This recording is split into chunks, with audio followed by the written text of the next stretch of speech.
अस्सलाम वालेकुम। मैं हूं doctor Mohammad Shahid. Dairy farm पर या जानवरों में 70% से ज़्यादा खर्चा खुराक का आता है। आपके घाटे या मुनाफे का इन्हिसार भी खुराक पर होता है। आपको जितने भी मसाइल आते हैं उनमें से ज़्यादातर मसाइल का ताल्लुक़ खुराक से होता है, जैसे कि जानवर उठता नहीं, जानवर रिपीट होता रहता है, जानवर दूध नहीं देता, सेहत नहीं बढ़ती, चड्ढा सही नहीं बनाता, मतलब हैवाना सही नहीं बनाता। जितने भी मसाइल हैं सब में से अक्सर का ताल्लुक़ और कुछ बीमारियों का ताल्लुक़ भी खुराक से होता है। लोगों को ये बुनियादी चीज़ ही नहीं पता कि हमने खुराक कितनी देनी है। जब कोई सवाल पूछता है और उससे कहा जाता है कि आप कितनी खुराक दे रहे हैं, तो जवाब आता है हम बहुत खुराक देते हैं, बस जानवर बहुत खाता है। लेकिन खुराक की एक मिकदार होती है जो मिनिमम यानी कम से कम खुराक जानवर को देनी चाहिए। इस वीडियो में मैं बताऊंगा कि जानवर को एक दिन में कितनी खुराक देनी चाहिए। जानवरों को खुराक में खुश्क मादा चाहिए होता है, यानी अगर आप खुराक दे रहे हैं और उसमें ज़्यादा पानी है तो ज़ाहिर है वो खुराक तो ना हुई, वो पानी हुआ। जानवरों की खुराक की कैलकुलेशन या जानवरों की खुराक का हिसाब खुश्क मादा से होता है, यानी पानी से नहीं। जानवरों की खुराक से अगर पानी निकाल दिया जाए तो बाकी जो मादा बचता है उसे खुश्क मादा कहते हैं।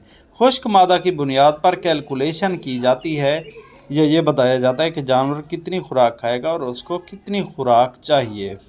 फ़र्ज़ करें आपके पास साहिवाल या चोलिस्तानी की गाय है और उसका वज़न 400 किलोग्राम है। हर गाय को अपने जिस्म के वज़न का 3.5% खुश्क मादा चाहिए होता है। आप जो भी राशन दे रहे हैं, सुबह से शाम जितना भी गाय खाती है, जितना भी आप देते हैं उसको राशन कहते हैं। राशन का खुश्क मादा एक दिन में आपने 14 किलोग्राम देना है, जिस गाय का वज़न 400 किलोग्राम होगा। अब गाय की सेहत के लिए ये ज़रूरी होता है और अच्छी पैदावार के लिए ये ज़रूरी होता है कि ये खुश्क मादा आधा रफेज से आना चाहिए और आधा वनडे से आना चाहिए। वंडा तो आप जानते हैं, अब रफेज क्या है? रफेज जो घास फूस होता है, घास, खुश्क चारा यानी हे, साइलेज वगैरह। अब मैं आपको समझाता हूँ कि आपकी अगर गाय है 400 किलोग्राम की और वो दूध दे रही है और तकरीबन उसको बच्चा दिए हुए कोई 2-3 महीने हो चुके हैं, तो उसको फिर समझ लें 14 किलो खुश्क मादा चाहिए। आधा आप वनडे से देंगे। वनडे में 88% खुश्क मादा होता है, तो इसलिए अगर आप जानवर को 8 किलो रोज़ाना का वंडा देंगे तो 7 किलो उसको खुश्क मादा मिल जाएगा। बाकी बच्चा 7 किलो खुश्क मादा। वनडे से आपने 8 किलो रोज़ाना का वंडा दे के आपने 7 किलो खुश्क मादा दे दिया। अब आती है बरसीम, जो कि आजकल चल रही है। बरसीम में खुश्क मादा 20% होता है, यानी अगर आप 35 किलो बरसीम देंगे तो 7 किलो खुश्क मादा मिल जाएगा। टोटल जो है 14 किलोग्राम हो गया। आपका मसला यहाँ पे हल हो गया, आपने अपने जानवर का खुश्क मादा पूरा कर लिया। लेकिन अब मसला कहाँ है? मसला ये है कि हर एक के पास वंडा और बरसीम नहीं है। दूसरी कुछ चीज़ों की कैलकुलेशन भी मैं बता देता हूँ। और मसला ये भी है कि सब लोग वंडा भी नहीं खिलाते। मसला ये भी है कि किसी के पास टुकड़े और खल होते हैं, किसी के पास सिर्फ दलिया होता है, किसी के पास सिर्फ टुकड़े होते हैं, किसी के पास सिर्फ खल होती है।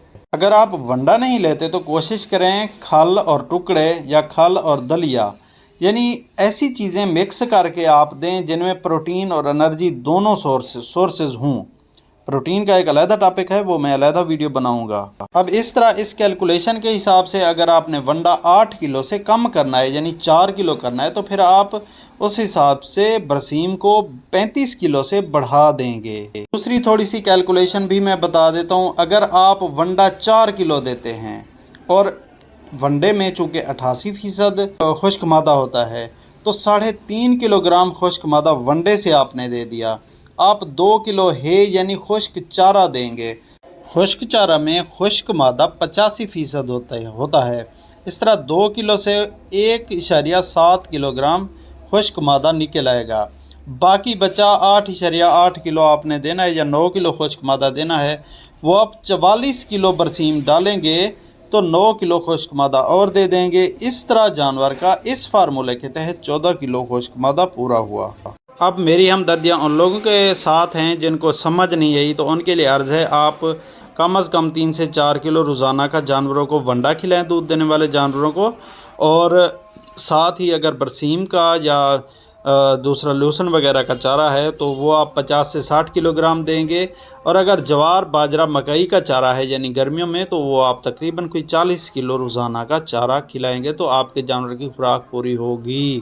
اور اگر آپ کا جانور لیٹ لیکٹیشن میں ہے، کم دودھ دے رہا ہے، گبن ہے، اس کو بچہ دیے ہوئے 7-8 مہینے گزر چکے ہیں، تو پھر اس کو اپنے جسم کا 3% خشک مادہ چاہیے ہوتا ہے، اور اگر بچہ دینے میں 1 مہینہ رہ گیا ہے، جانور بالکل خشک ہے، تو اس کو اپنے جسم کا 2.5% خشک مادہ چاہیے ہوگا۔